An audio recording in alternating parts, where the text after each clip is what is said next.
All right, let's jump back into Dante's Inferno, Picking up right where we left off. in the thick of it. Last time, we were in the fifth circle of hell, With the wrathful and the sullen. and we're about to go deeper into Canto 8. Let's set the scene. Okay. I'm going to read the first few lines. My theme pursuing.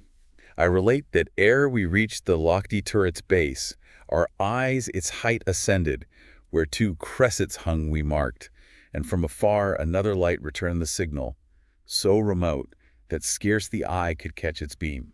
Ooh, I like that. These lines are giving me chill. It's almost like they're being watched, right? Totally. There's this sense of surveillance, like someone or something is keeping tabs on them. It definitely sets a really ominous tone, for sure. And remember, we just saw that crazy fight in the River Styx, those souls just tearing at each other. So much rage. Yeah.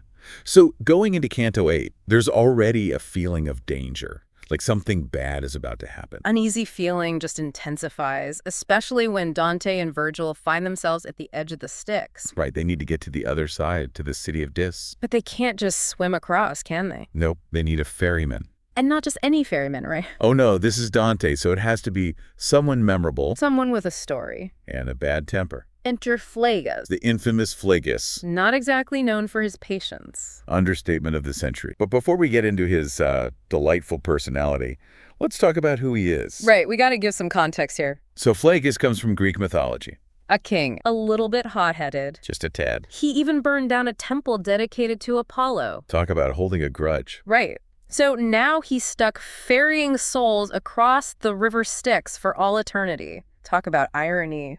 Yeah, the king of wrath now has to deal with all these wrathful souls. Day in, day out. I can't imagine he's thrilled about it. He's definitely not happy when he sees Dante, a living person in hell. That's a big no-no. Talk about a disruption of the cosmic order. Exactly. But Virgil, ever the smooth talker, steps in and reminds Phlegyas who's calling the shots. So after a bit of back and forth, Phlegyas reluctantly agrees to take them across the river. But of course, this is Dante's Inferno.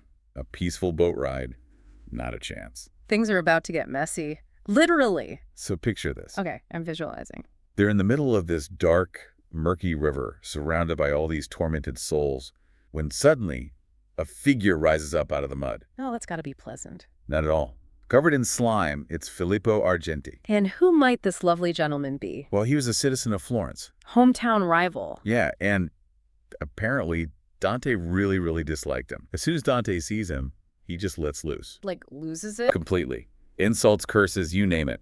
Dante just unloads all his anger on this poor, mud-caked soul. Hell is the perfect place to settle old scores. Right. I mean, talk about holding a grudge. Dante takes it to a whole new level. Is Dante really on this path to spiritual purification if he's still so full of rage?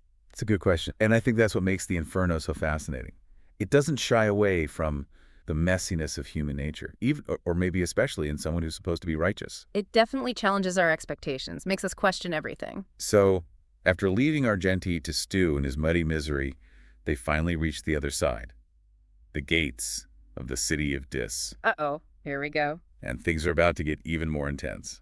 But we'll have to save that for next time. So Dante and Virgil at the gates of Dis, this is where things get really interesting. You mean even more intense than watching a soul get ripped apart by other souls in the River Styx? I'd say so. This is a turning point, you know? Okay, I'm listening. Why is it such a big deal? Up to now, Virgil's been Mr. Reliable. He knows the underworld. He's got the answers. Reason, logic, the whole package. Yeah, he's been Dante's personal tour guide through hell. Right, but here, at the gates of Dis, they hit a wall. Literally. And metaphorically, I bet. Reason, it's not enough anymore. So, what's different about Dis? Well, the fallen angels are guarding it. They're not your average demons, you know? Oh, so they're like the VIPs of demons? Kind of. But more than that, they represent this total rebellion against God. Like they chose this. They chose darkness, and that's something Virgil, with all his smarts, can't argue with. So it's not about outsmarting them, it's about something bigger. You're getting it. This is about divine power. So, is Dante doomed? Is that it? The journey's over? Not necessarily. But he needs a new kind of help. Something beyond human understanding. Divine intervention. Like a miracle. It's starting to sound that way. Virgil knows this. That's why he goes to find help. Someone who can match those fallen angels. Power for power. Do you think Dante gets this? Or is he freaking out thinking he's trapped forever? I think Dante's catching on. He's been learning this whole time, you know? about sin, about himself. He's not the scared little poet from the first canto anymore. Not at all. He's seen some stuff, faced his own darkness. This moment at Dis, it's like it's all coming together. That sometimes you need help. Yeah, sometimes reason just doesn't cut it. You need faith, something bigger than yourself. Makes you think about all those times in life when you're in over your head and you just hope for a miracle. Oh, totally. And Dante captures that so well. The fear, the uncertainty, the desperate hope, it's all there. So the big question is, who's coming to the rescue? Who's powerful enough to go up against these fallen angels and open the gates of Dis? Right. That's the cliffhanger, and Dante's a master at those. He leaves us wanting more, wondering what's behind those gates. Before we get there, I want to go back to something you mentioned earlier about the city of Dis and a different level of sin. Right, right. This isn't just about making mistakes or giving in to temptation. It's about choosing darkness, deliberately. Heresy, violence, fraud, those are the big ones here. Heavy stuff. So what makes those different from the sins we saw in the earlier circle, like lust, gluttony? It's about intent. Those earlier sins, they're about passion, weakness. This is about knowing better and doing it anyway. Like choosing to hurt someone rather than just snapping in a moment of anger. Exactly. It's about rejecting God, manipulating others, taking advantage. The consequences are bigger, and the moral questions get a lot more complicated. And Dante's about to walk right into that, head first. He is. It's telling that he can't get in on his own. He needs divine help, almost like he's not ready to face this level of darkness without it. Like a video game, he's got to level up before facing the final boss. Exactly. He needs to understand grace, forgiveness, divine love, all of that, before he can deal with this kind of evil. So much to think about. Dante's at the gates, Virgil's gone for help, we're on the edge of our seats. What should we be looking out for as we head into the next canto? Any themes, ideas, things like that? Well, this whole idea of divine intervention is huge. Why is it necessary? What does it say about Dante's journey? And what about God's role in all of this? And Virgil, he's been so reliable. This setback, it makes you think, right, about the limits of reason, the need for faith. Those are great points. And don't forget the specific sins Dante encounters in Dis. How does he describe them? Who does he meet? What does it all reveal about his understanding of human nature? Wow, you're getting me even more excited to get into Canto 9. But before we do, I have to ask, what was your favorite part of Canto 8? Anything that really stood out? You know, besides Dante putting his enemies in hell, which is always a classic, Hard to top that one. I gotta admit, I kind of love Phlegyas. The grumpy ferryman. But think about it, he's this king, reduced this miserable job, and he's so hilariously angry about it. It's like the ultimate cosmic joke. Oh, you thought being king was tough. Try this for eternity. It is. And the way Dante describes his rage, it's just so over the top, so entertaining. It's a reminder that even in hell, Dante can be funny. Oh, he's definitely got a sense of humor and a strong sense of poetic justice.